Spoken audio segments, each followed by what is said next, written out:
Bonjour à toutes et à tous. Nous sommes le jeudi 5 mars 2026 et nos chers amis Richard Wolff et Michael Hudson sont avec nous. Bon retour parmi nous, Richard et Michael. Welcome back, Richard, Michael. Content de revenir.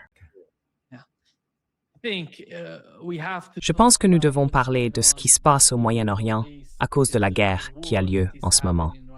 Laisse-moi commencer avec toi, Michael. Quelle est ta compréhension de la situation? Beaucoup de gens se posent des questions. On voit des démocrates, des républicains, des personnes à la fois à l'intérieur et à l'extérieur des États-Unis. Tous demandent, que se passe-t-il? Quelle a été la principale raison de cette guerre? Pourquoi a-t-elle eu lieu? Quelle est ton analyse à ce sujet? Why did it happen? What is your understanding of that? The same reason that we had for the war against La même raison que celle invoquée pour la guerre contre l'Irak en 2003. La même politique de choc et effroi visant à prendre le contrôle du pays. Et le même mensonge fondateur qui l'a déclenché. Vous vous souvenez du mensonge utilisé par le secrétaire d'État Colin Powell, transmis par Cheney et Rumsfeld, selon lequel l'Irak possédait des armes de destruction massive, non seulement en voie de fabriquer une bombe atomique, mais aussi des armes biologiques et chimiques, et qu'il achetait de l'uranium au Niger. Tout cela était un mensonge promu par la CIA ainsi que par Tony Blair et le MI6. Eh bien, on retrouve aujourd'hui le même mensonge identique avec l'Iran, que l'Iran serait en train d'acquérir la bombe atomique.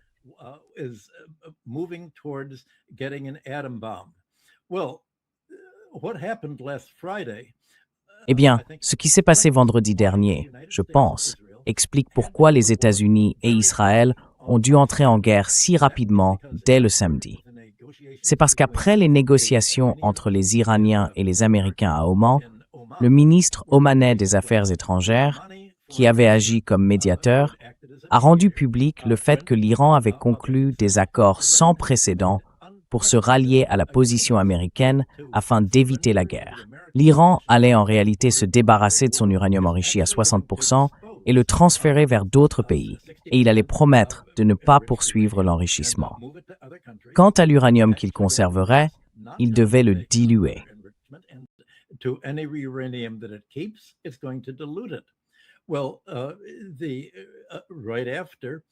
Eh bien, juste après cet accord vendredi, l'ayatollah Khamenei a réuni d'autres dirigeants religieux ainsi que le chef de l'armée iranienne pour rédiger leurs propres propositions d'accord et le langage qu'ils allaient utiliser, allant bien au-delà de ce que prévoyaient les accords initiaux sous l'administration Obama, afin de garantir à Israël, à l'Amérique et à tous les autres pays que l'Iran serait la seule nation au monde prête à renoncer à l'enrichissement d'uranium au-delà d'un certain niveau.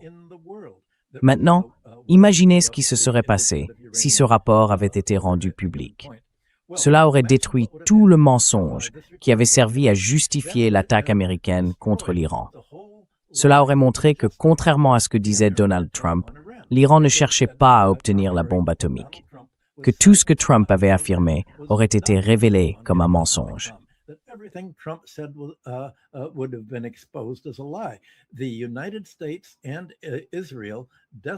Les États-Unis et Israël estimaient devoir entrer en guerre, bombarder non seulement Khamenei, mais aussi tout le groupe d'Iraniens chargé de rédiger la réponse officielle aux négociations et de préparer l'accord. Ils devaient être éliminés avant qu'ils ne puissent dire « Attendez une minute, ce n'est pas ce sur quoi nous nous étions mis d'accord.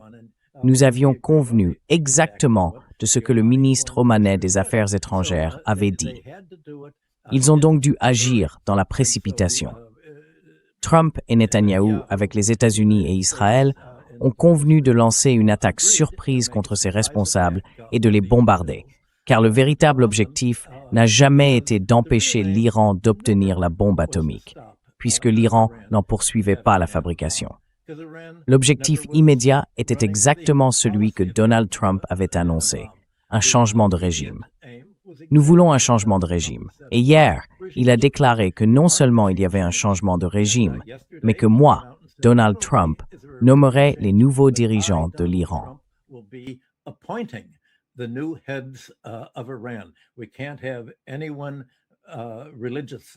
Nous ne pouvons pas avoir un seul dirigeant religieux là-bas. Évidemment, les États-Unis veulent ramener le fils du Shah avec tout son groupe de tortionnaires, le même groupe que Khomeini a si brillamment renversé lorsque toute la population iranienne s'est soulevée contre tout cela. Donc, les États-Unis veulent un changement de régime. Et pourquoi veulent-ils un changement de régime?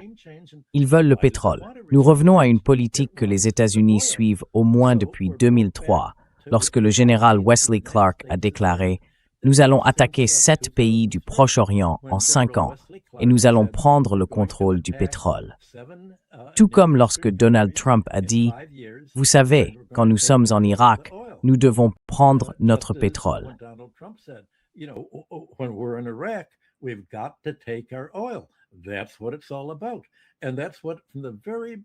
C'est de cela qu'il s'agit.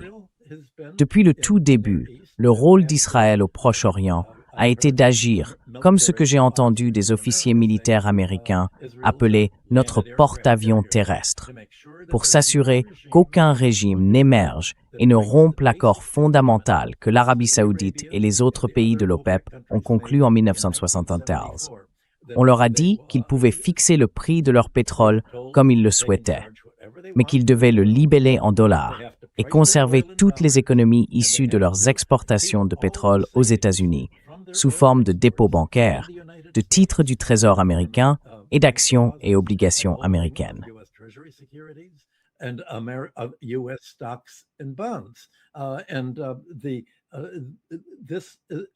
Et cet élan irrésistible et dominant constitue la base de la politique étrangère américaine depuis 1975.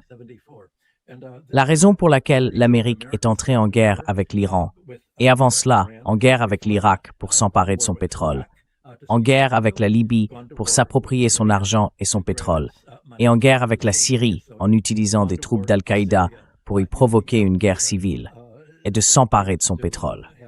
L'objectif de cette prise de contrôle du pétrole n'est pas simplement d'en affirmer la propriété au nom des États-Unis. Les États-Unis n'ont pas besoin de posséder réellement le pétrole. Ils ont seulement besoin de mettre en place une oligarchie cliente qui accepte que tout l'argent provenant des exportations de pétrole soit libellé en dollars et envoyé aux États-Unis comme épargne nationale des pays exportateurs.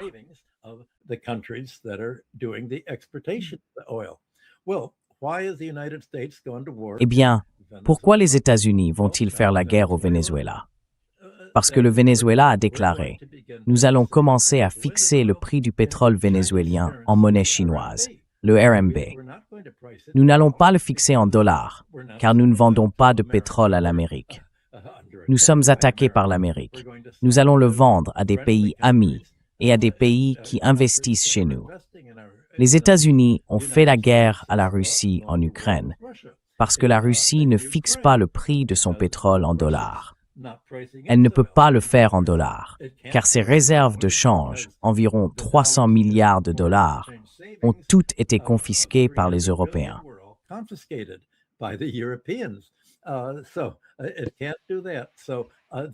Donc, il ne peut pas faire cela. Les États-Unis devaient écarter l'Iran du jeu afin que ce ne soit pas le seul pays suffisamment puissant pour continuer à exporter du pétrole, non seulement en devises étrangères, pas en dollars, mais en monnaie chinoise, car 80% du pétrole iranien est destiné à la Chine. Or, cela ne représente qu'environ 5% du total du pétrole consommé par la Chine. Mais les États-Unis essaient également d'empêcher le pétrole russe d'être expédié vers la Chine. Il y a seulement quelques jours, les Britanniques ont abattu un pétrolier russe au large de Gibraltar qui tentait de commercer du pétrole russe.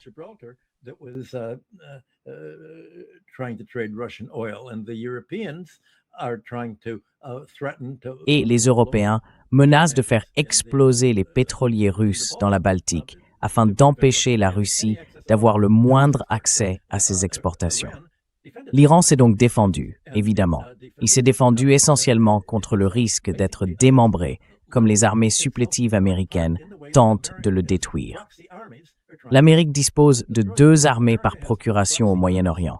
Évidemment, Israël a longtemps été la principale, et l'allié israélo-américain est Al-Qaïda et les terroristes. C'est Al-Qaïda qui a été mis en place à la suite de la guerre américaine en Afghanistan pour contrôler cette partie de la région.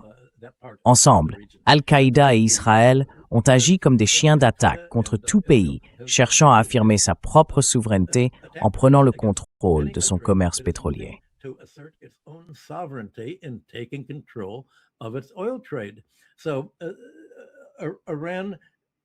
Ainsi, l'Iran était enfin attaqué. Je veux parler de la manière dont il a riposté. Je sais que ça prend un moment à expliquer, mais la première chose qu'il a faite a été de commencer à attaquer les bases militaires américaines situées dans les pays arabes voisins qui servaient à le bombarder. Il a bombardé des bases au Koweït et dans d'autres pays. Et le Koweït a dit « Pourquoi nous bombardez-vous? Nous ne vous attaquons pas, Iran. » Et l'Iran a répondu « Bien sûr que si. Vous louez vos bases aux Américains et les avions et missiles américains partent de votre pays. Donc bien sûr, vous êtes en guerre contre nous. Si vous ne voulez pas être attaqué, alors ne servez pas de base à l'Amérique pour nous attaquer. »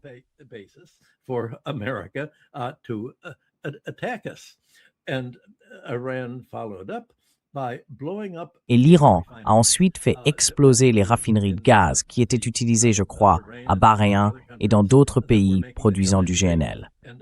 C'est aussi important que de bloquer le détroit d'Ormuz et d'interrompre le commerce du pétrole. Les raffineries de gaz qui produisaient du GNL ont été détruites. Il faut au moins 2 semaines pour les reconstruire. Les photos des frappes ont circulé partout sur Internet et il faudra encore 2 semaines pour les remettre en service. En une seule journée, le prix du gaz en Europe a bondi de 20% et le prix du GNL au Japon et en Corée a augmenté dans des proportions similaires. Et hier, la bourse coréenne a chuté de près de 8%.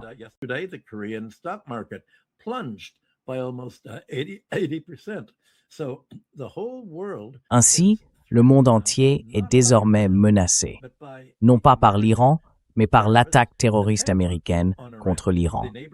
Les pays voisins qui pensaient obtenir la protection de l'Amérique en lui permettant d'installer des bases militaires sur leur territoire sont maintenant tous mis en danger par la riposte de l'Iran, qui attaque, à juste titre, ces bases. Et les alliés de l'Amérique, le Japon, la Corée et l'Europe, qui dépendent du pétrole du Proche-Orient, en subissent toutes les conséquences.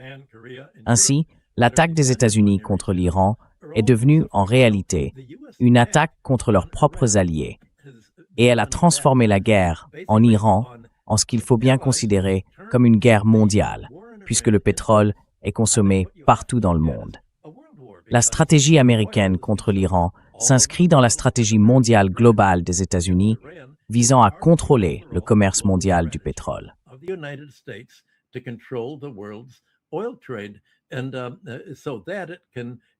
Ainsi, elle peut utiliser les sanctions pour couper le robinet vers d'autres pays et y semer le chaos.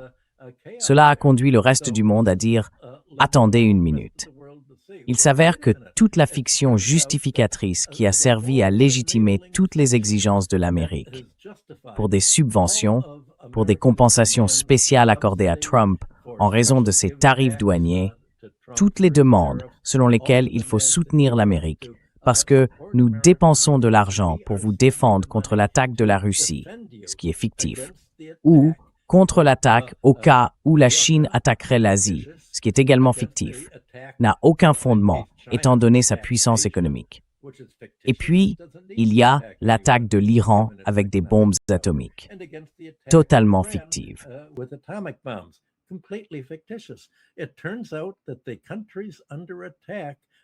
Il s'avère que les pays attaqués sont des alliés de l'Amérique et qu'ils sont pris pour cible par les États-Unis et par les retombées de la tentative américaine de contrôler le Proche-Orient. Cela a conduit à ce qui, hier encore, a été annoncé comme une guerre censée durer au moins 3 mois jusqu'en septembre. Je pense que Trump sera désespéré de tenter de clore toute cette affaire d'ici les élections de mi-mandat en novembre, car le pays tout entier, l'Amérique, sera confronté à la hausse des prix du pétrole. Le prix n'augmentera toutefois pas autant à l'intérieur des États-Unis.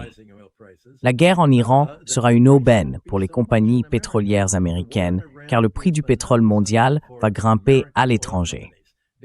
Mais cela va créer un effet de parapluie sur les prix pour les producteurs américains de pétrole, les entreprises de fracturation hydraulique et les producteurs de gaz, les rendant extrêmement rentables.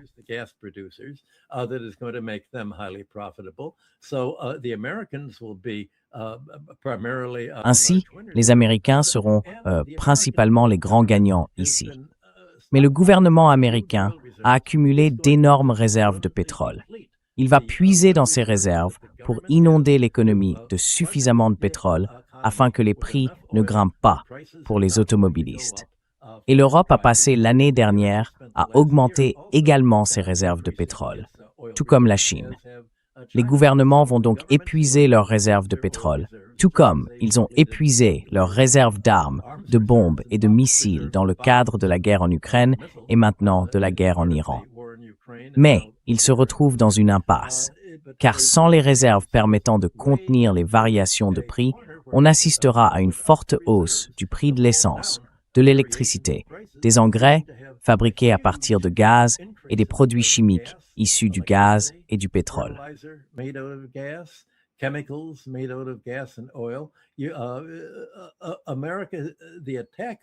L'attaque de l'Amérique contre l'Iran est devenue un facteur de déstabilisation pour l'ensemble de l'économie mondiale. C'est un phénomène global, militaire, et en ce sens, l'Amérique est devenue la menace même contre laquelle elle prétendait protéger les autres pays. Voilà toute l'ironie de la situation. Tout cela n'est qu'une fiction rendue possible par les États-Unis. Nous sommes là pour vous protéger, alors qu'en réalité, nous sommes là pour vous déstabiliser si vous ne vous soumettez pas à une politique étrangère contrôlée par les États-Unis. Si vous ne renoncez pas à votre fidélité aux principes des Nations Unies et au droit international, c'est bien cela qui est en jeu. Et c'est ce qui confère à la guerre en Iran un caractère civilisationnel, comme nous l'avons déjà dit lors de précédentes émissions.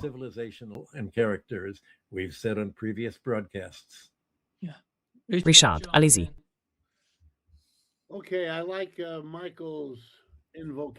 D'accord, j'aime l'invocation de l'ironie par Michael, et j'aime son approche historique. J'aimerais donc m'appuyer sur ces deux éléments et parler d'autres histoires qui ont un lien avec tout cela. Je vais commencer par Israël, puisque nous en avons déjà parlé par le passé. Israël tente d'entreprendre ce que l'on appelle, dans l'histoire, le colonialisme de peuplement. Il cherche à s'installer dans des zones déjà occupées par d'autres êtres humains afin d'en tirer des avantages économiques, géopolitiques et démographiques, en déplaçant ou en détruisant la population existante. Et c'est pour cela qu'on parle de génocide. C'est pour cela que la situation présente toutes ces autres dimensions.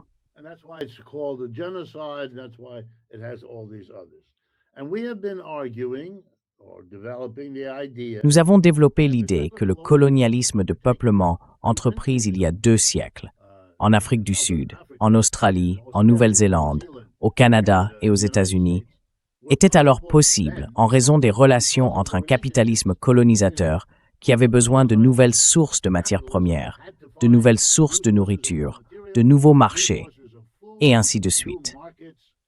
Le colonialisme résolvait certains de leurs problèmes, mais le monde a évolué au cours des 2 derniers siècles.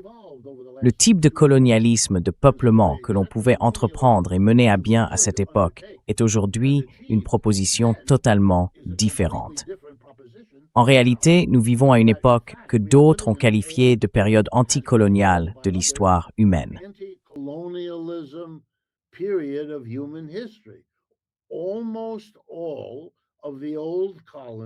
Presque toutes les anciennes colonies ont été renversées, presque toujours par une forme ou une autre de soulèvement révolutionnaire, réclamant l'indépendance politique, l'indépendance économique, et ainsi de suite. Par conséquent, le projet israélien est plus difficile, rencontre davantage d'opposition et prend des formes encore plus horribles que les anciens, parce que les conditions sont différentes.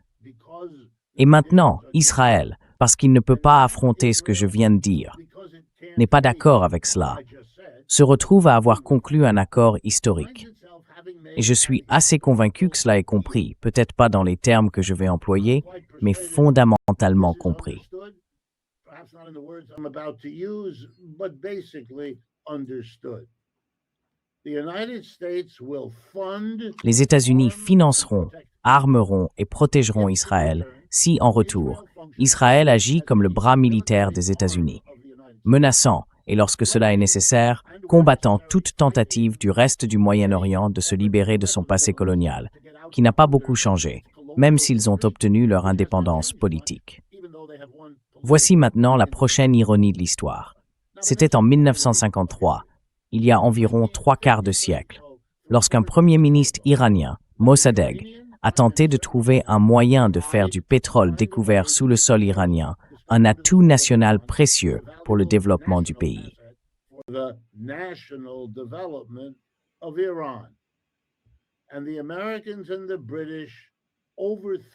Et les Américains et les Britanniques ont renversé son gouvernement. Cela a depuis été admis et confirmé par des documents rendus publics en vertu de la règle des 50 ans, qui permet la divulgation de tels dossiers. L'Angleterre et l'Amérique disposaient de preuves plus que suffisantes pour démontrer qu'il s'agissait d'un renversement délibéré. À sa place, les Britanniques et les Américains ont installé la famille du Shah, la famille Pahlavi d'Iran, afin qu'elle serve d'atout fidèle des États-Unis, ce que le Shah a été pendant un certain temps.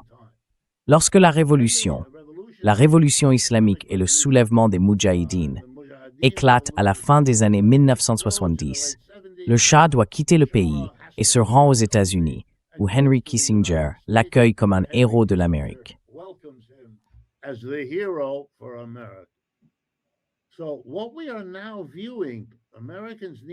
Ce que nous voyons aujourd'hui, et les Américains doivent le comprendre, ce n'est pas la première fois que les États-Unis interviennent militairement dans ce pays pour renverser un gouvernement et le remplacer par un autre. Ce n'est pas nouveau. Mais voici le parallèle avec Israël. Ce que l'on pouvait faire dans les années 1950, on ne peut plus le faire aujourd'hui. C'est là le problème.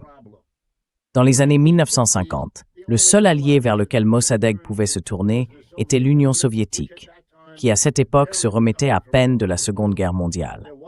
Il n'y avait pas de Chine, au sens moderne du terme, capable de les aider. La révolution chinoise ne s'est terminée qu'en 1949, soit à peine 4 ans avant l'épisode Mossadegh. Depuis, tout a changé, et il est désormais beaucoup plus facile pour ce pays de fonctionner, même s'il a certes un gouvernement d'ayatollahs et de mollahs, avec tout ce que cela implique.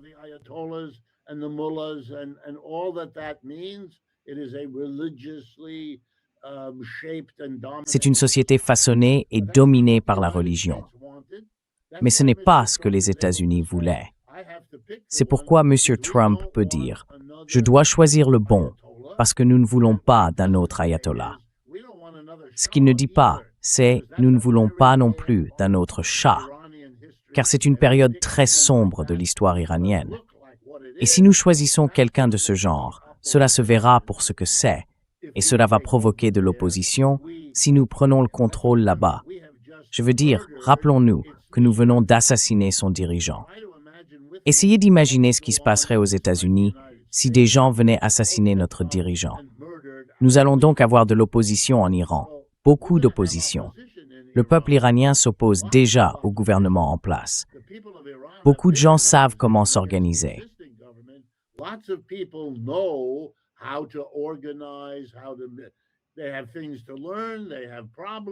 Ils ont des choses à apprendre. Ils ont des problèmes. Mais vous prenez un risque considérable.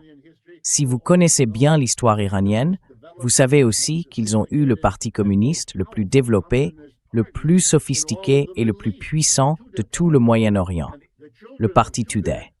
Et les enfants du Tudeh sont toujours là, et ils ont appris des choses de leurs parents, comme les enfants le font partout ailleurs. Mon propos est de suggérer à tout le monde que ce que nous voyons ici, ce sont des tentatives historiquement dépassées, et qu'elles sont désespérées. Les Israéliens sont désespérés, parce que le grand pari, le grand risque d'Israël, c'est qu'ils ont conclu un accord avec la puissance la plus forte. Et maintenant, cette puissance la plus forte ne l'est plus.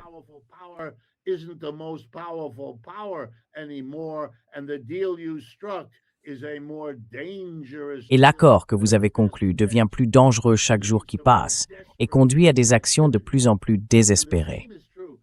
C'est la même chose à mon avis. Il ne s'agit pas seulement du pétrole, je suis d'accord avec ce que Michael a dit, mais aussi d'un projet plus vaste. C'est un projet visant, par tous les moyens possibles, à ralentir le déclin de l'Empire. Vous ne pouvez pas contrôler le Venezuela. La moitié de sa population est révolutionnaire. Le pays a des montagnes, un relief difficile et toute l'Amérique latine de son côté. C'est l'une des raisons pour lesquelles il n'y a pas de renversement là-bas, au-delà de la tentative d'enlever M. Maduro. C'est très important. On ne peut pas simplement se débarrasser d'un dirigeant et en installer un autre. C'est l'ancienne doctrine Monroe. On ne peut plus faire cela. Ils ne savent pas quoi faire à la place. Alors ils parlent beaucoup de la doctrine Monroe. So they talk a lot about the Monroe Doctrine.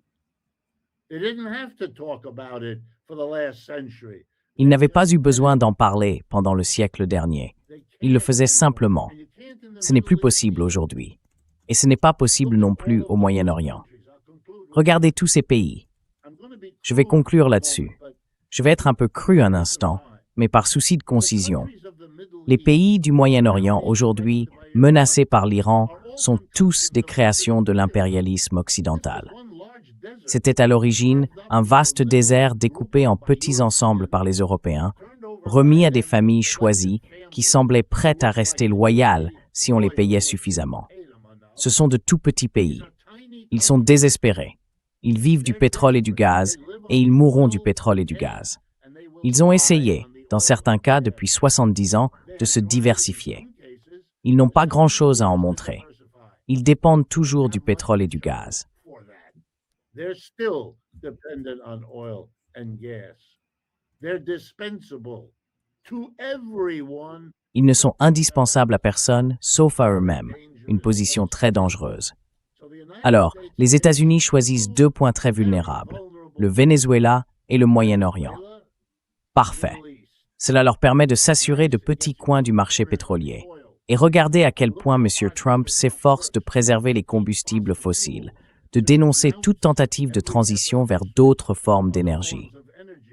C'est le domaine de l'Empire qu'il peut tenter d'étendre et de conserver pour démontrer que l'Empire n'est pas en train de mourir, ce qu'il doit faire, car il l'est.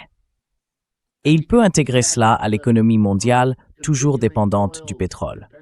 La position anti-climat fait partie du même ensemble. Ils savent que ce n'est pas bon pour notre santé. Ils savent que nous ne voulons pas dépendre de la combustion des combustibles fossiles, car elle finira par nous tuer.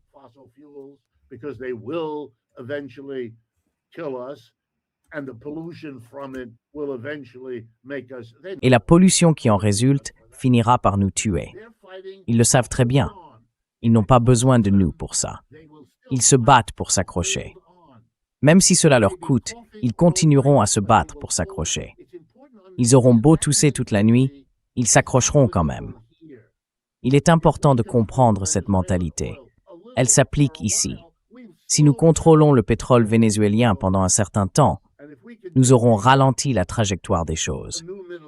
Et si nous pouvons imposer une nouvelle configuration du Moyen-Orient, si les Iraniens nous le permettent et ne montent pas une résistance qui rendrait la gestion de l'Iran impossible, beaucoup trop coûteuse, et que nous parvenons à faire d'Israël le sbire payé des États-Unis, maintenant les populations en ligne par la terreur militaire, tout ce que je peux dire, c'est que c'est une théorie et une approche extrêmement hasardeuse.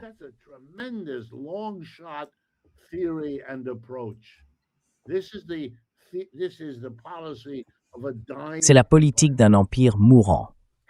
Et si les peuples qui souffrent le plus, que ce soit à Gaza ou maintenant à Téhéran, parviennent un jour à s'unir, la vengeance contre l'Occident sera foudroyante. Et vous savez, les Européens, eux, ont compris. L'Espagne s'est détachée de l'attaque américano-israélienne approuvée par l'OTAN, incroyablement stupide de la part de l'OTAN, mais ils y restent asservis. Ils n'ont pas su résister aux tarifs douaniers. Ils n'ont pas su résister à M. Trump. Et maintenant, ils ne peuvent pas résister ici non plus. Ils sont, comme Israël, les subalternes payés. Mais tout cela se désagrège. Même Macron vacille. Seule Merkel, pour l'instant, reste fidèle à la manœuvre Iran-Israël. Les Espagnols ont été très clairs, Monsieur Sanchez, et c'est là la désintégration de l'OTAN dont tout le monde parle. And that's the breakup of NATO that everyone has been. Now, even on military, they don't agree. Aujourd'hui, même du côté militaire, ils ne sont pas d'accord, et le désaccord est si profond qu'il éclate au grand jour. Je pense qu'il faut le voir. Sinon, les médias dominants ici, qui se concentrent sur tout sauf sur ce dont nous parlons, vous laissent l'impression qu'il s'agit d'une manœuvre habile de M. Trump. Ce n'est qu'un autre effort désespéré pour s'accrocher un peu plus longtemps, pour ralentir les processus économiques. Et si vous vous souvenez de qui a perdu les guerres de Corée, du Vietnam, d'Afghanistan et d'Irak, ne soyez pas trop prompt à supposer qui gagnera celle-ci. D'abord, on nous parlera de bombardements de précision merveilleux, puis d'une invasion, puis de vagues de renforts de nos troupes. On nous racontera tout cela. Et puis un jour, ils se précipiteront tous vers un hélicoptère, quittant Téhéran aussi vite qu'ils le pourront.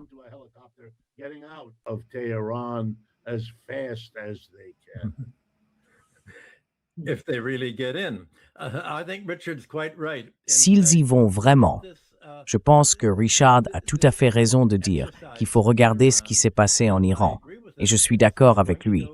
Cela va se dérouler exactement comme la guerre du Vietnam pour l'Amérique. En Afghanistan, en Irak, partout où elle a fait cela, elle a fini par perdre. Je n'arrive pas à croire qu'ils vont vraiment essayer de lancer une invasion américaine avec des troupes américaines. Vous avez vu comment cela s'est passé dans tous les autres pays où ils se sont fait massacrer. Les Américains préfèrent utiliser des troupes par procuration. Comme nous l'avons dit, ils ont utilisé les troupes israéliennes, qu'ils meurent, qu'Al-Qaïda meure. Et maintenant, ces derniers jours, l'Amérique a soutenu les groupes kurdes. Le président Trump a appelé les dirigeants kurdes en Iran pour leur dire « Vous savez, pourquoi ne pas combattre l'Iran ?» Je crois avoir déjà mentionné que j'avais assisté à des réunions militaires avec Herman Khan vers 1975 ou 1975, lorsqu'il avait exposé les plans américains visant à diviser l'Iran en 5 régions.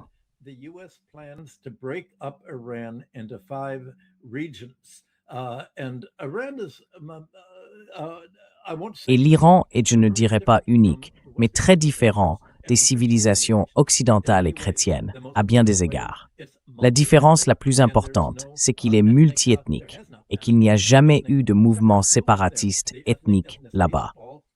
Les groupes ethniques s'entendent tous très bien. C'était autrefois une caractéristique de tous les empires du Moyen-Orient, depuis l'empire babylonien et l'empire perse, qui étaient multiethniques avec les Juifs. Jusqu'à l'État iranien, lorsqu'il n'était plus un empire, mais simplement un pays multiethnique. Il y a une population juive très active en Iran, dont beaucoup que j'ai rencontrés, qui m'ont dit à quel point l'Iran est libre et ouvert envers les Juifs. Mais maintenant, les Américains essayent de faire des Kurdes des victimes sacrificielles, la version iranienne des Ukrainiens. Mourir jusqu'au dernier Ukrainien.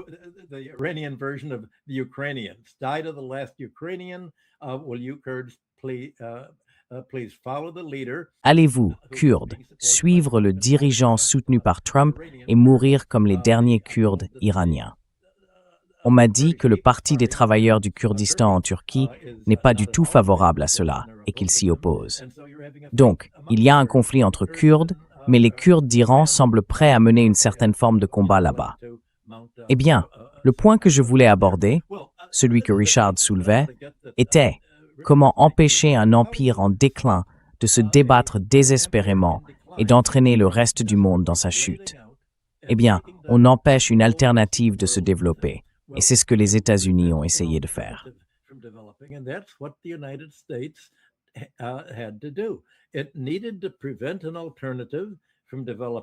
Il fallait empêcher qu'une alternative ne se développe en Chine, en Russie, au Venezuela, à Cuba et maintenant en Iran. Et l'Iran est unique à un autre égard. C'est le rôle du clergé là-bas. J'ai un livre qui va paraître sur l'histoire de la Banque mondiale, des croisades à la Première Guerre mondiale, qui sortira au printemps. J'y consacre un chapitre à l'Iran et à son rôle dans l'investissement étranger. l'Iran a été l'un des pays les plus marginalisés d'Eurasie pendant la plus grande partie du XIXe siècle. Peu à peu, il n'a pas été contraint de laisser les pays étrangers investir dans ses ressources, mais il voulait s'industrialiser et faire pour lui-même ce que les pays d'Europe occidentale faisaient pour leur propre production, leur puissance et leur base industrielle.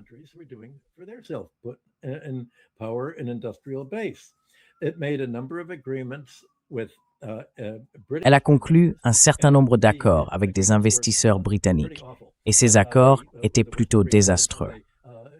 Le pire fut lorsque l'Iran vendit son monopole du tabac à un consortium britannique qui prit le contrôle total de toute la production et de la commercialisation du tabac dans le pays. Cela fut ensuite fusionné avec la culture de l'héroïne, et pendant un certain temps, une grande partie du commerce chinois de l'opium était basée en Iran, comme sous-produit du commerce du tabac. Eh bien, l'ensemble de la population iranienne se révolta, et la révolte fut dirigée par le clergé, qui émit des fatwas interdisant de traiter avec les entreprises britanniques qui avaient pris le contrôle.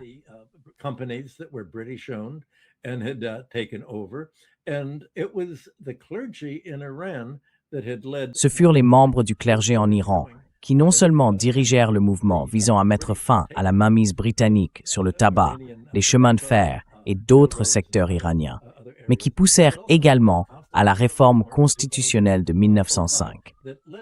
Cette réforme rassembla le peuple iranien et le clergé pour renverser le clan dirigeant qui avait dominé la politique iranienne tout au long du XIXe siècle. Enfin, en 1925, il tentait d'établir une autorité civile et un gouvernement démocratique indépendant. C'est alors que la Grande-Bretagne intervint militairement et choisit un général perse, le père du Shah, le premier Shah, pour le placer au pouvoir.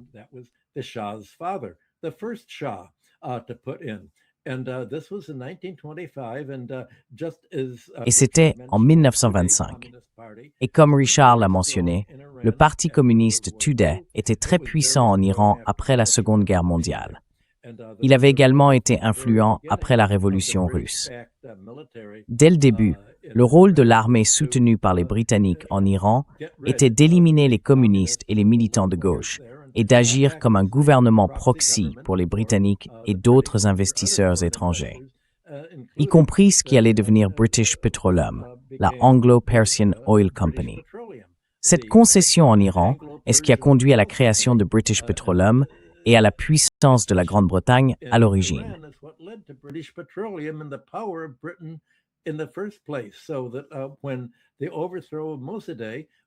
Ainsi, lorsque le renversement de Mossadegh a eu lieu, il s'agissait en réalité de tenter de maintenir et de perpétuer l'Empire britannique en déclin.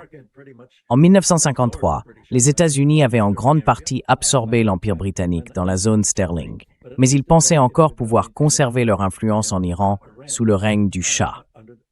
Et c'est ce qui s'est passé.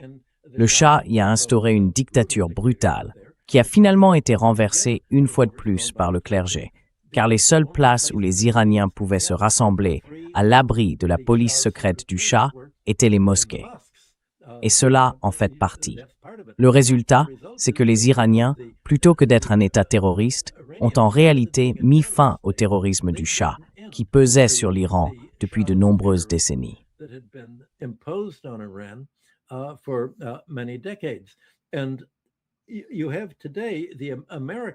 Et aujourd'hui, l'Amérique se trouve dans la même position que celle qu'occupait autrefois la Grande-Bretagne.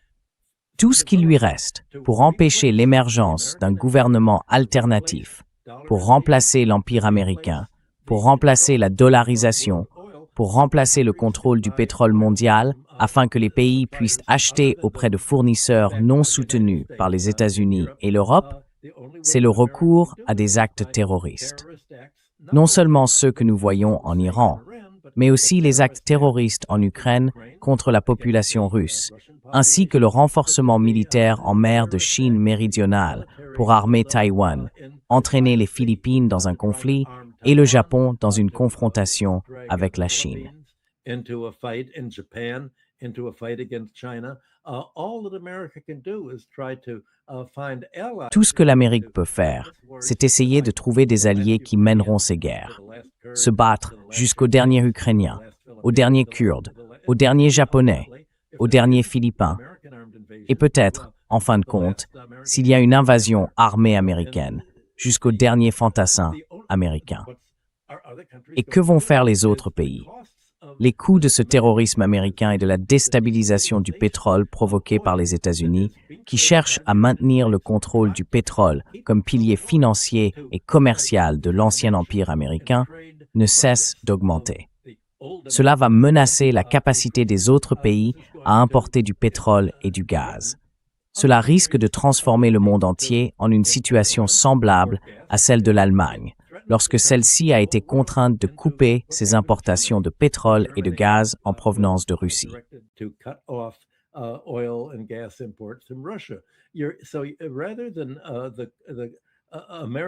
Ainsi, plutôt que de fonder son empire sur la contribution d'autres pays à la lutte contre le terrorisme pour sauver le monde, l'Amérique base en réalité sa domination sur le contrôle du commerce mondial du pétrole, ce qui exige un terrorisme permanent et une guerre continue au Moyen-Orient. Il faut maintenir cette guerre. Et la seule façon de s'y opposer, comme l'a déclaré le chef du gouvernement espagnol il y a 2 jours, c'est « Nous n'allons pas permettre qu'une base militaire américaine en Espagne serve de point de départ pour attaquer l'Iran. Nous pensons que cette guerre est injustifiée. Nous pensons que l'Europe devrait se détourner des États-Unis et se tourner vers la direction que nous souhaitons prendre, vers la partie du monde qui se développe et nous offre de bien meilleures conditions commerciales, financières et d'investissement, à savoir la Chine, la Russie et l'Iran.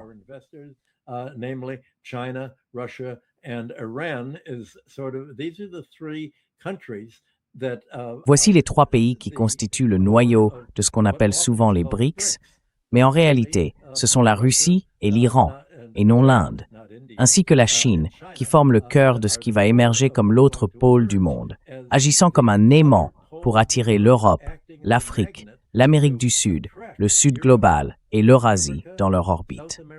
L'Amérique n'a plus rien à offrir maintenant qu'elle s'est désindustrialisée et qu'elle est devenue un pays débiteur mondial plutôt qu'un créancier mondial.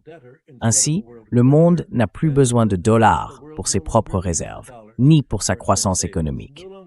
En réalité, adopter le dollar et payer le prix de l'appartenance à la zone dollar revient à sacrifier sa croissance pour participer à la guerre américaine contre le reste du monde, tentant vainement de maintenir son empire avec l'aide de la Grande-Bretagne, de la France et de l'Allemagne.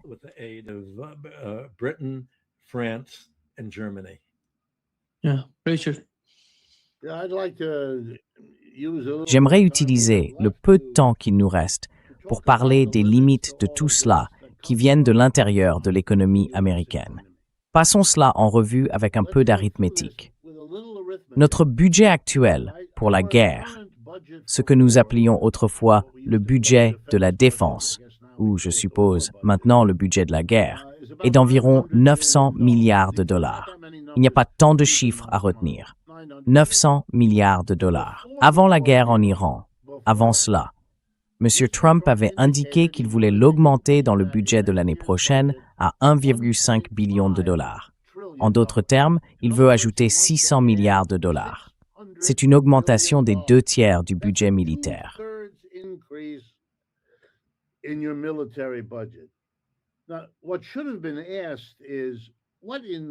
Ce qu'il aurait fallu demander, c'est que se passe-t-il donc pour qu'un pays déjà le plus armé du monde veuille encore augmenter ses dépenses militaires, et de 2/3 en une seule année, qui plus est.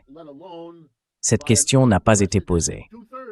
D'un revers de main, on nous a dit que la Russie et la Chine représentaient un problème plus grave. Et donc, très bien, nous voilà maintenant avec une guerre en Iran. En plus du fait que nous continuons à perdre des sommes colossales à produire des armes et autres pour l'Ukraine. Et d'autres tensions guerrières se profilent à l'horizon. Si l'on y regarde bien, cela signifie que l'argent consacré à la défense sera encore plus important que les 600 milliards de dollars qui lui étaient déjà alloués avant l'Iran. Iran. Keep now in mind that the United States, as Michael just Gardez à l'esprit que les États-Unis, comme Michael vient de le dire, sont le plus grand pays débiteur du monde. Il y a quelques années, notre dette a dépassé 100% de notre PIB, un chiffre qui attire généralement l'attention. Je crois qu'elle a maintenant franchi les 120% de notre PIB, ce qui est habituellement un signe d'alerte indiquant un problème. De plus, plusieurs pays à travers le monde ont passé les dernières années à réduire leurs avoirs en instruments du Trésor, ce qui fait que la capacité des États-Unis à emprunter diminue, comme on le voit dans le manque de volonté des acheteurs habituels, nos prêteurs, de continuer à le faire.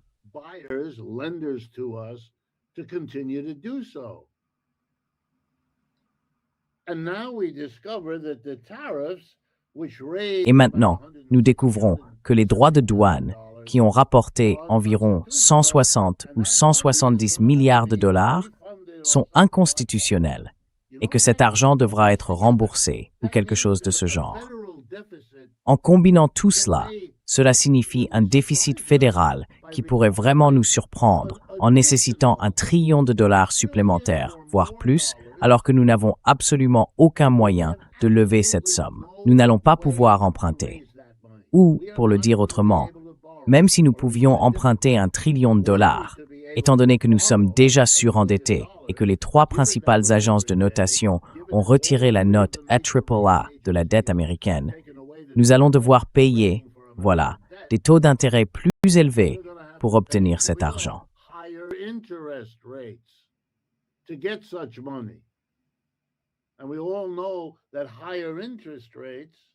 Et nous savons tous que des taux d'intérêt plus élevés, surtout si les prix augmentent, créent un environnement qui va rendre le problème d'accessibilité, le seul argument que le Parti démocrate a réussi à proposer au peuple, très puissant au cours des 6 prochains mois, et rendre un gouvernement déjà désespéré encore plus désespéré qu'il ne l'a été face à l'impossibilité financière de ça.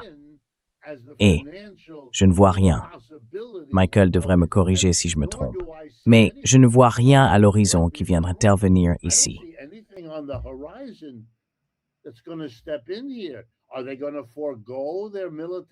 Vont-ils renoncer à leur renforcement militaire lorsqu'ils seront engagés dans une nouvelle guerre?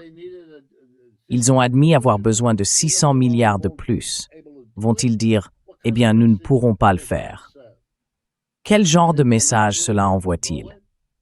Et s'ils ne sont pas prêts à y renoncer, et s'ils ne veulent pas de taux d'intérêt plus élevés, alors la seule solution sera de réduire les programmes sociaux ici, aux États-Unis. Et nous aurons une autre expérience folle façon Elon Musk et Doge dans l'année à venir. Et cela non plus n'est plus politiquement tenable.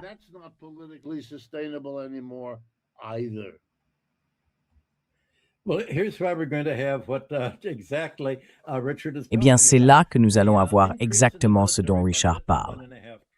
L'augmentation du budget militaire à $1,5 billion a été décidée avant l'attaque contre l'Iran. Chaque jour où les forces navales américaines se trouvent en Iran et où l'armée et l'aviation envoient des bombes et des missiles, cela coûte, je crois qu'ils ont calculé, plusieurs milliards de dollars par jour de guerre. Et ces milliards de dollars ne représentent pas seulement les coûts actuels, mais aussi l'épuisement des stocks américains de bombes et de missiles, et peut-être des chasseurs F-14 lorsqu'ils sont abattus, ainsi que des avions. Tout cela a été pris en compte.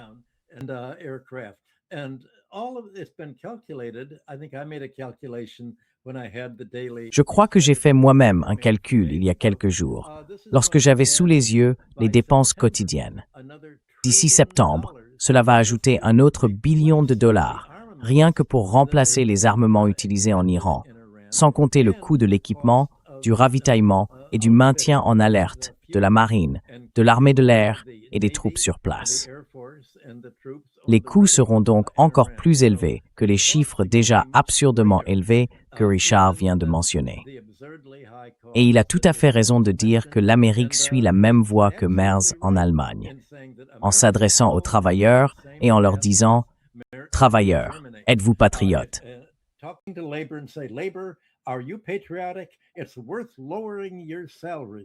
Il vaut la peine de réduire vos salaires, de diminuer le soutien du gouvernement à vos programmes et de vous retirer votre sécurité sociale pour vous défendre contre l'attaque russe imminente et pour empêcher les Iraniens de larguer des bombes. Car s'ils attaquent le Proche-Orient, la prochaine chose que vous saurez, c'est qu'ils débarqueront à New York, tout comme le Vietnam l'aurait fait si nous ne les avions pas vaincus là-bas. Si nous ne les arrêtions pas en Iran, il faudrait se défendre ici, comme l'ont répété encore et encore l'armée, la marine et l'armée de l'air. Voilà donc le combat politique.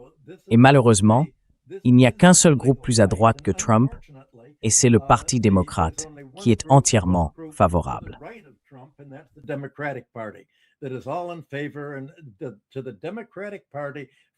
Et pour le Parti démocrate, enfin, ils ont en ligne de mire le rêve du président Obama. Privatiser le système de sécurité sociale, abolir la sécurité sociale et dire au monde du travail américain, vous êtes livrés à vous-même. Placez vos économies entre les mains des fonds d'investissement de Wall Street pour les privatiser. Nous allons revenir sur les programmes sociaux, tout comme l'Allemagne le fait, au nom du patriotisme. Et nous vous demandons d'être patriotes. Voilà leur mythologie justificatrice, celle qu'ils vont utiliser pour relancer la guerre des classes aux États-Unis. Ce n'est donc pas seulement l'Empire américain qui est en déclin.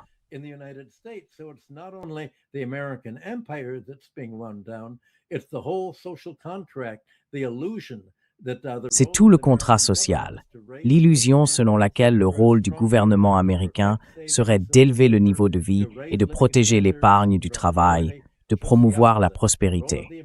En réalité, c'est tout le contraire.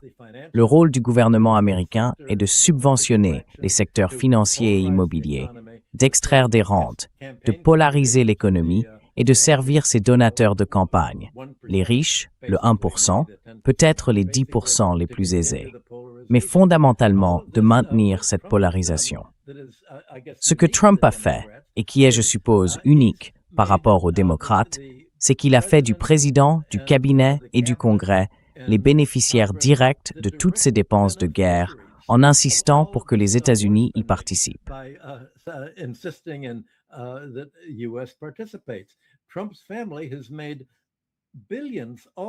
La famille Trump a déjà gagné des milliards l'année dernière, grâce au Qatar, à l'Arabie saoudite et à d'autres pays. De l'argent versé à son gendre et à Wyckoff pour la fortune familiale Trump. C'est pourquoi certains plaisantent en disant que le slogan de Trump, « Make America Great Again », signifie en réalité « Miriam Adelson gouverne l'Amérique ». En fait, il s'avère que Trump a mis la politique étrangère et intérieure américaine en vente, en tirant profit aux côtés des acheteurs de sa politique, les néoconservateurs du Congrès, les va-t-en-guerre, le complexe militaro-industriel, auquel appartiennent la plupart des politiciens démocrates comme républicains.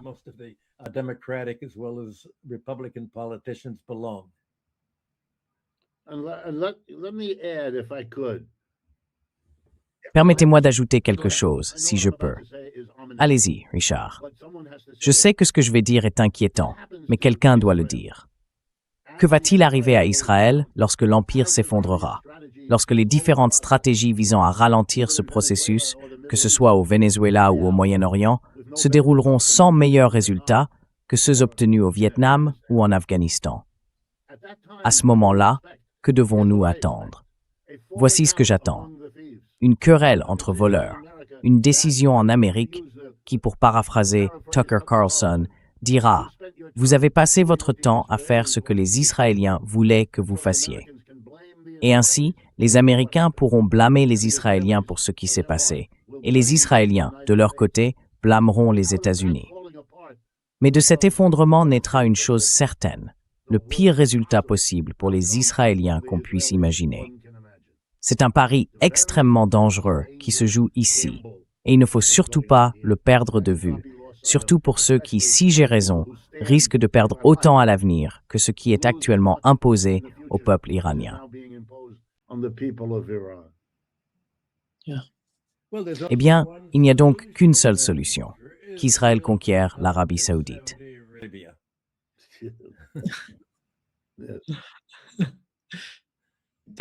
Merci.